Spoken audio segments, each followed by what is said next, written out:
అందరికీ హాయ్ అండి. మార్నింగ్ బాబావారికి పూజ అయిపోయింది. పూజ చేసుకున్నాను. అన్ని వైట్ కలర్ పువ్వులే పూసినాయి ఇవాళ మా చెట్లకి. ఇంకా అవే పెట్టేసి ఇంట్లో మామిడి పళ్ళు ఉంటే అవి కూడా పెట్టేసి బాబావారి పూజ చేసుకున్నాను. ఇంకా స్వీటీకి బొట్టు పెడదామని చూస్తే అది చూడండి ఎలా పడుకొని చూస్తుందో. అదిగోండి చూసారా, మార్నింగే పడుకుంటుంది, నైట్ ఏమో పడుకోదు. ఇంకా అందుకే నేను కూడా దాన్ని ఏమో అన్నను. ఇంకా కాసేపు ఉంటే లేచిపోద్దులేండి, ఇంకా పడుకోదు కూడా. ఇంకా తను కొబ్బరికాయలు పెట్టుకొచ్చారు, ఒకటి 20 రూపీస్ అంట. బాగున్నాయి కదా అని ఇంకా అవి తీసుకొచ్చారు. ఇంక పక్కన పెట్టి ఇంకా ఇదిగోండి కొబ్బరి ముక్కలు అవి కట్ చేసినవి ఉన్నాయి, అవి కూడా బయట పెట్టేద్దాము. ఇంతకుముందు కట్ చేసినవి ఆరిపోయినాయిలేండి. అవి మొన్న వర్షం వచ్చింది కదా, మళ్ళీ అలాగే ఏమన్నా వస్తుందేమో అని ఇంకా లోపల పెట్టేసాను. ఆరిపోయి మళ్ళీ తడపడం ఎందుకులే అని. ఇంకా మధ్యాహ్నించి వీళ్ళు వచ్చారు, అదేంటి మాకు వర్క్ చేశారు కదా. ఇంకా రాజు వాళ్ళు ఇక్కడ వాటర్ అది సింక్లో వాటర్ వెళ్ళట్లేదు కదండి, అది చూస్తున్నారు. ఇక్కడ కూడా కాలేదు, ఇంకా బయట చూడాలి. ఇంకా పని అయిపోయిందిలే అండి. ఇంకా ఇప్పుడు వాటర్ అది బాగానే వెళ్తుంది. టైల్స్ సేమ్ ఉన్నాయి, వేయమంటే అది వద్దులేండి, మళ్ళీ ఏమన్నా కంప్లైంట్ వస్తే మళ్ళీ పగలగొట్టాల్సి వస్తుంది వద్దని ఇంట్లోనే మొన్న వేసిన ఒక పలక ఉంటే అదే పెట్టేశారు. ఇంకా గుమ్మానికి కూడా మొన్న డోర్ వేయించినప్పుడు ఆయన చేసిన ఆయన చూసుకోకుండా గవ్వుకుని ఇలా అనేసరికి అది పగిలిపోయింది. మళ్ళీ దాన్ని కూడా సిమెంట్ చేయించేసాను. ఇంక ఈవినింగ్ అయిపోయిందిలేండి, 5:30 అయ్యింది. ఇంకా అప్పుడు మొక్కలకి కుళాయి వస్తే మోటార్ ఆన్ చేసేసి మొక్కలకి వాటర్ వేయడానికని వచ్చాను. ఇంక ఈ మొక్కకి పువ్వులు చూసారా, ఇప్పుడు కొంచెం ఎండలోటి బాగా కాస్తున్నాయి కదా, ఇవి ఎండలు కాసిన వస్తున్నప్పుడే ఇవి కూడా పోస్తాయి అన్నమాట అండి. ఇంకా మొత్తం మొక్కలు అన్నిటికీ వాటర్ వేస్తున్నాను, మీకు చూపిద్దాం కదా అని చూపిస్తున్నాను. అలాగే ఈ వీడియో చూసే ముందు చిన్న లైక్ ఇచ్చేయండి, షేర్ చేయండి, సబ్స్క్రైబ్ చేసుకోండి. ఎవరైనా చేసుకోకపోతే మాత్రం మీ సపోర్ట్ ఎప్పుడు మాకు ఇలాగే ఉంటుందని అనుకుంటున్నాను. ఇంకా అలాగే మా స్వీట్ అదే అండి, కొబ్బరి ఆయిల్ అయిపోయింది అన్నాను కదండి, ఇంకా ఆయిల్ చేద్దాం కదా అని ఇంకా మందార పువ్వులు, కరివేపాకు, తులసి ఆకులు, ఇంకా మందార ఆకులు, ఇవి మందార ఆకులేండి, కరివేపాకు, తులసమ్మ, ఇంకా మందార పువ్వులు ఇవన్నీ వేసి మళ్ళీ మెంతులు పైన ఆ మెంతులు వేసాను చూసారా, మళ్ళీ ఆయిల్లో వేస్తానులేండి, మళ్ళీ మర్చిపోతానేమో అలా పైన వేస్తాను. ఇది కలబంద గుజ్జు, ఇంకా నూనె మరుగుతుందండి, ఆయిల్ మరుగుతుంది. ఇంక దాంట్లో మళ్ళీ కొంచెం మెంతులు వేస్తున్నాను. ఎప్పుడు పౌడర్ వేస్తాను, పౌడర్ అయిపోయింది, సరే మెంతులన్నా పర్వాలేదు కదా అని మెంతులు వేసేస్తున్నాను. ఒక పక్కనేమో గిన్నెలు కడుగుతున్నానండి. సింక్ ఈరోజే కొంచెం బాగుంది, బాగా చేశారు కదా. ఇంతకుముందు ఉన్నవాళ్ళు కవర్లో వేసేసారు ఏంటండి ఆ పైపులని, ఇంకా తల వెంట్రుకలు ఇవి కవర్లు అవన్నీ వచ్చినాయి తీస్తుంటాయి, అదేంటి అది కరపెట్టి మొత్తం క్లీన్ చేశారు. అది చేసిన తర్వాత చాలా వచ్చిందండి. ఇప్పుడైతే మాత్రం వాటర్ అది బాగానే వెళ్ళిపోతుంది. ఇంక అందుకే సింక్లో కడిగేద్దామని. అందులో బయటికి పట్టుకెళ్ళి కడగాలంటే మాత్రం నాకు చాలా విసుగు వచ్చిందండి, ఎందుకంటే బయట కడగడం కూడా అలవాటు లేదు. ఇంకా ఎప్పుడన్నా అయితే తప్పదు, కాకపోతే రోజు అంటే ఇంకా చిరాగ్గా అనిపించింది. ఇంక అందుకే ఇంకా లోపల సింక్లోనే ఇంకా గిన్నెలన్నీ కడిగేస్తున్నాను. ఎలాగ బాగైపోయింది కదా. ఇంకా గిన్నెలన్నీ కడిగేసి ఆ పక్కన కడిగేస్తున్నాను, ఆ పక్కన మళ్ళీ ఆయిల్ చూస్తున్నానండి. ఎందుకంటే అది మరుగుతున్నప్పుడు కొంచెం కొంచెం వేయాలి, ఒకేసారి అన్నీ వేయకూడదు. ఫస్ట్ మెంతులు వేసాను కదా, తర్వాత మందార పువ్వులని, తర్వాత తులసి ఆకులు, తర్వాత కరివేపాకు, ఇలా ఒక్కొక్కటి నెమ్మదిగా కొంచెం టైం ఇచ్చి వేసుకుంటూ ఉండాలండి. అప్పుడే కొంచెం వాటికి ఉన్నదంతా బాగా ఇదయ్యి బాయిల్ అయ్యి ఆయిల్ బాగా పనిచేస్తుంది.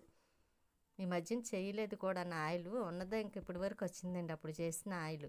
ఇంక అందుకే ఈసారి మాత్రం ఇంకా చేసుకోవాలని ఇంకా చేయటం స్టార్ట్ చేశాను. అందులో బాగా తల కూడా ఊడిపోతుందిలేండి, హెయిర్ అదిని చాలా ఎక్కువగా. ఈ మధ్యన సరిగ్గా రాయట్లేదు, ఎక్కువగా తలస్నానాలు అయిపోతున్నాయి కదా.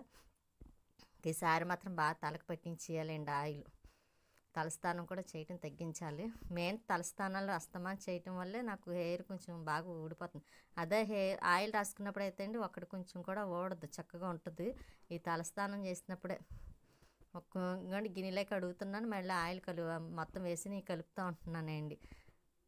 ఇంక ఇప్పుడు కరివేపాకు, తులసమ్మ రెండు వేసేసాను. ఇంకా మందారాకులు ఉన్నాయి, అవి కూడా వేసేస్తాను. కాస్త మరిగిన తర్వాత వేసేసి ఇంకా బాగా మరగనేస్తానండి, ఎందుకంటే చాలా మరగాలి, లేకపోతేనే అదంతా బాగా పట్టాలి కదా.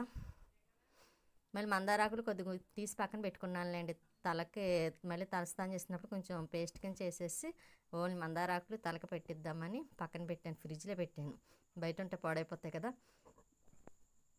ఇంకా గిన్నెలు అవన్నీ ఇంకా పక్కన టబ్ పెట్టానులేండి, స్టూల్ వేసి టబ్బు పెట్టాను.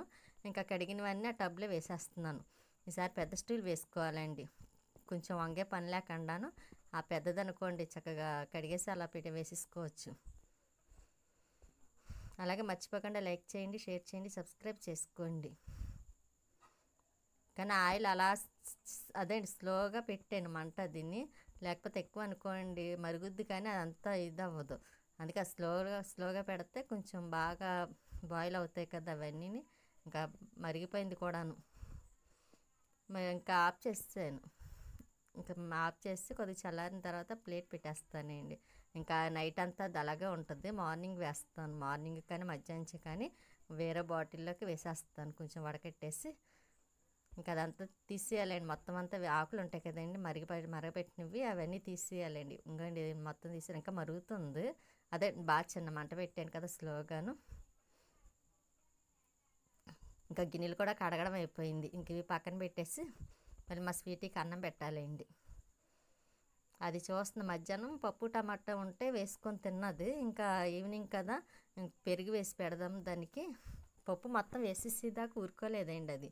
ఇంక సర్లే సాయంత్రం పెరుగు వేసి పెడదామని పప్పు వేసి పెట్టేసాను. ఇప్పుడు పెరుగు వేస్తున్నాను. అందరూ దానికి పెరుగు అన్నమన్నా చాలా ఇష్టం, అన్ని రకాల ఇష్టమే లేండి, అన్నీ తింటుంది. అది చూడండి ఎలా చూస్తుందో. కానీ తినే విషయంలో అస్సలు ఇబ్బంది పెట్టదండి, ఏది పెట్టినా సరే తినేస్తుంటుంది. అందుకని నేను కూడా అంత ఇబ్బంది ఉన్నట్టు కూడా అనిపించదు. దానికి అన్నం పెడుతున్నాను కదా, లేచి కూర్చొని ఎలా చూస్తుంది చూసారు. అది మా స్వీటీకి అన్నీ అర్థమైపోతే తెలిసిపోతాయి కూడాను. మార్నింగ్ పప్పు టమాటానండి అస్సలు పెట్టిదాకా ఊరుకోలేదండి. వెనకాలే తిరిగింది. దానికి కొంచెం పప్పు టమాటా అనుకోండి టెన్షన్ వస్తుంది అన్నమాట, మనుషులు పడినట్టు అది కూడా టెన్షన్ పడుతుంది. ఎందుకంటే పప్పు టమాటా మేము వేసుకొని తినేస్తామేమో, దానికి పెట్టనేమో అని. మేము తెచ్చిందే దానికోసమని తీసుకొస్తారండి బయట నుంచి. ఎందుకంటే నేను పప్పు టమాటా ఎక్కువగా వండను, కొంచెం పడట్లేదని వండడం మానేసాను. ఎప్పుడన్నా స్వీటీకి ఇష్టం కదా అని దానికోసమే తీసుకొస్తాం పప్పు టమాటా. అది కూడా మళ్ళీ సుబ్బయ్య హోటల్ నుంచి తీసుకొస్తారండి, అక్కడ అయితే టేస్ట్ బాగుంటుందని. ఇంకా మా స్వీటీ చూసారు, అది పెరుగన్నం తినేస్తుంది. మధ్యాహ్నం పప్పు అంతా వేసుకొని తినేసింది. ఇంకా సాయంత్రానికి ఏం చేస్తుంది, అందుకే పెరుగు వేసుకొని తింటుంది. మళ్ళీ అలాగని పెరుగు కొంచెము కాదండి, ఎక్కువ పెరుగు ఉండాలి. రైస్ తక్కువ ఉండాలి, పెరుగేమో ఎక్కువ ఉండాలి, అలాగైతేనే తింటుంది స్వీటీ. ఇంకా దానికి అన్నం పెట్టడం కూడా అయిపోయింది. ఇంకా తర్వాత కాసేపు అది ఆడుకుంటుందిలేండి, దిగిపోతుంది. దిగిపోయిన తర్వాత కాసేపు ఆడుకుంటుంది. ఇంకా తను వచ్చి అప్పుడు బయట తీసుకువెళ్తారులేండి. ఈ మధ్యన అయితే నేను ఇక్కడికి వచ్చిన కాంచి నేను తీసుకువెళ్ళట్లేదు. ఫస్ట్లో అయితే మాత్రం తీసుకువెళ్ళాను. ఇంకా తర్వాత బయట కుక్కలు చాలా ఉన్నాయండి, అవి ఎక్కడ మీదకి వచ్చేస్తాయని భయం, అందుకోసమైనా ఇంకా తనే తీసుకువెళ్తున్నారు. ఇంకా చూసారా బయటికి వెళ్ళి చూస్తుంది, మళ్ళీ కటింగ్ కింద నుంచి చూస్తుంది అండి. బెల్ల తీస్తుందిలేండి, కటింగ్ కానీ పక్క తీయటం మళ్ళీ డోర్ తీయటం ఇవన్నీ చాలా బాగా చేస్తుంది. అన్నీ తెలుసు స్వీటీకి. ఎందుకంటే మళ్ళీ బాబావారిని చూస్తుంది చూసారా, అక్కడికి వచ్చి కాసేపు అలా చూసి అప్పుడు పక్క మళ్ళీ బయటికి అదే లోపలికి వస్తుంది. అన్నీ కనిపెడతా ఉంటుందండి. ఉంటానండి, నెక్స్ట్ వీడియోలో మళ్ళీ కలుస్తానండి.